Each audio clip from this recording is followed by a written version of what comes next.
Pushers, welcome back to another episode of Mr. BAPUS History. On today's episode, the Civil War, Mobilizing Resources, and Turning Point Battles, 1861 to 1865. Make sure you like, subscribe, add, and comment. What are you thankful for? I'm thankful for a push. Now, therefore, I, Abraham Lincoln, President of the United States, by virtue of the power in me invested as Commander-in-Chief of the Army and Navy of the United States in time of actual armed rebellion against the authority and government of the United States, and as a fit and necessary war measure for suppressing said rebellion, due on this first day of January in the year of our Lord 1863, proclaim that all persons held as slaves within any state or designated part of a state, the persons whereof there shall then be in rebellion against the United States, shall then and thenceforth and forever free. And the executive government of the United States, including the military and naval authority thereof, will recognize and maintain the freedom of such persons, will do no act or acts to repress such persons or any of them in any efforts they may make for their actual freedom. Abraham Lincoln Emancipation Proclamation, January 1st, 1863. On the nose, mobilizing resources.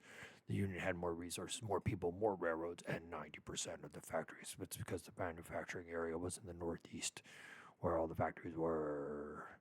This was part of the market revolution and specialization during the early 1800s. The Confederacy had enough factories to make weapons, but the North would have more. Slaves allowed many men to go to war in the South and still provide food to eat and cotton to export. King Cotton. King Cotton was the leading American export, brought in the most amount of money. It was used to pay for the South to pay for the war and an attempt to get Britain and France to side with the Confederacy.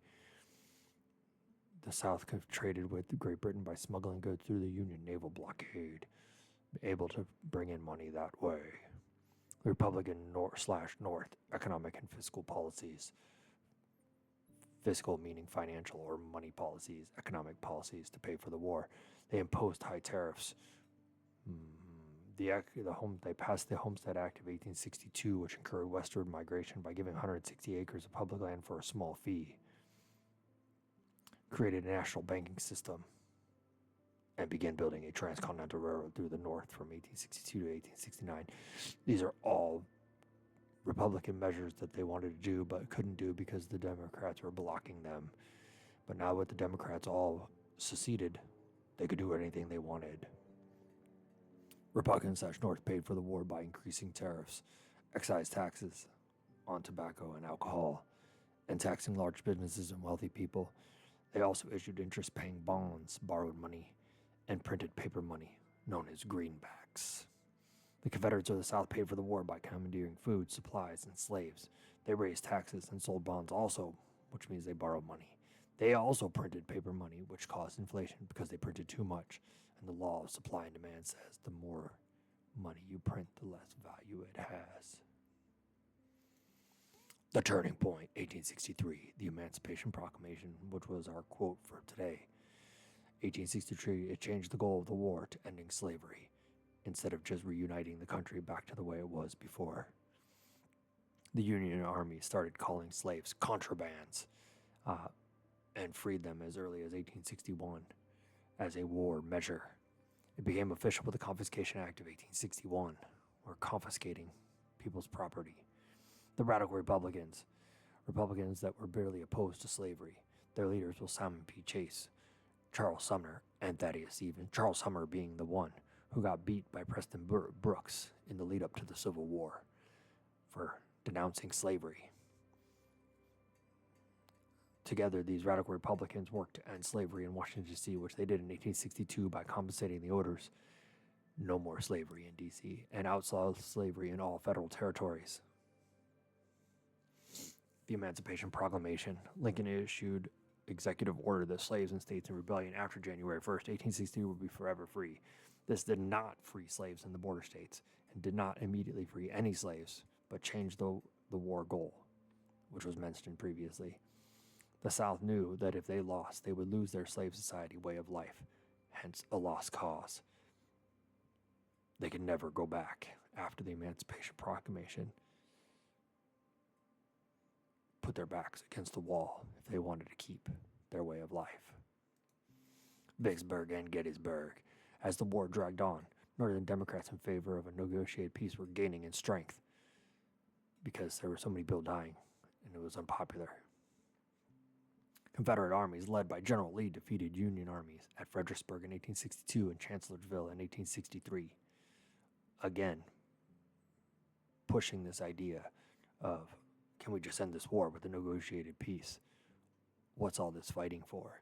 Union General Ulysses S. Grant captures Vicksburg in 1863, giving the Northern armies control of the Mississippi River.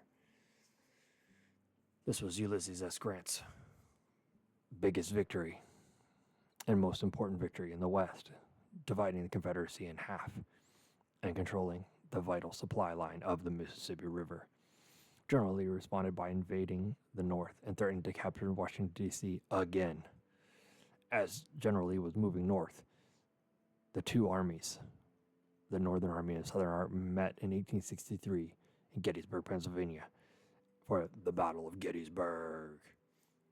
They fight a three-day battle of death and destruction with huge casualties on both sides. The Confederate forces are finally forced to retreat after Pickett's charge fails to break through the Union lines. Union General Meade allowed them to escape, failing to end the war because of all the death and destruction. Lincoln fires him and puts General Ulysses S. Grant in charge of the Union Army. All the armies. Gettysburg was a military and political and diplomatic turning point. Lincoln wrote the Gettysburg Address, that famous address, 7 years ago, our forefathers brought forth in this continent a new nation conceived in liberty and dedicated to the proposition that all men are created equal, and boosted Republican popularity. Europeans believed that the North was going to win and stopped helping the South. Confederates refused to surrender, hoping for a battlefield stalemate and negotiated peace. Soldiers and strategy. Lincoln promoted aggressive generals like Ulysses S. Grant and William Tecumseh Sherman, and enlisted African-American soldiers like the famous 54th Massachusetts Regiment. Although the African-Americans fought bravely, they were still discriminated against. They were paid less and fought in segregated units and were not allowed to have their own officers. They had white officers instead. General Ulysses S. Grant, he was willing to accept heavy casualties, and because of this, they nicknamed him the Butcher, because so many of his soldiers died or became wounded. He invaded the South, very aggressive. In 1864, Grant attempts to capture Richmond for the third time. Confederates won a series of costly victories that drained their numbers of soldiers. Despite heavy losses, Grant continues on, pushing towards the Confederate capital. Meanwhile, General William Tecumseh Sherman leads an army to capture Atlanta, Georgia, pursuing a scorched earth campaign, which was to destroy civilian property that could be used by the enemy. And that is the end of our notes for now. In the next episode, Sherman on a rampage, the end of the war. Until next time, this is Mr. B, AP US History.